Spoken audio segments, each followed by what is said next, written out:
अस्सलाम वालेकुम, मैं हूँ सैयद अबूज़र और आज का जो हमारा टॉपिक है वो है what is interrogative sentence and it's type. या तो आप किसी से बात पूछ रहे होते हैं या तो आपसे कोई बात पूछी जाती है। जी हाँ, ऐसे सेंटेंस को इंट्रोगेटिव सेंटेंस कहते हैं। इनकी दो काइंड्स होती हैं। First is called simple interrogative sentence and second is called double interrogative sentence. जब आप किसी को यस या नो में जवाब देते हैं तो ऐसे सेंटेंस को सिंपल इंट्रोगेटिव सेंटेंस कहते हैं। फॉर एग्जाम्पल, कोई आपसे पूछता है डू यू हैव मनी। यहाँ पे आपको डिटेल बताने की ज़रूरत नहीं है, या तो आप बोलेंगे यस या तो आप बोलेंगे नो।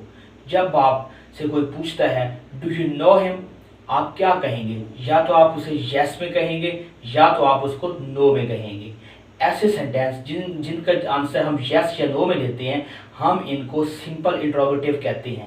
ऐसे सेंटेंस जिसका आंसर आपको डिटेल में देना पड़ता हो, जिसका आंसर आपको कंप्लीट देना पड़ता हो, ऐसे सेंटेंस को हम डबल इंट्रोगेटिव सेंटेंस कहते हैं। फॉर एग्जाम्पल, आपसे कोई पूछता है व्हाट इज़ योर नेम, आप ये नहीं कहेंगे यस या नो, आपको एक कंप्लीट जवाब देना पड़ेगा।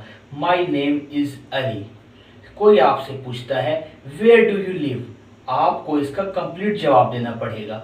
और ऐसे सेंटेंस जिसमें आपको एक कंप्लीट इंफॉर्मेशन या एक कंप्लीट थॉट्स देनी पड़े, ऐसे सेंटेंस को हम डबल इंट्रोगेटिव सेंटेंस कहते हैं। उम्मीद करता हूँ कि ये वीडियो आपको पसंद आई होगी and don't forget to subscribe my channel and push the bell icon.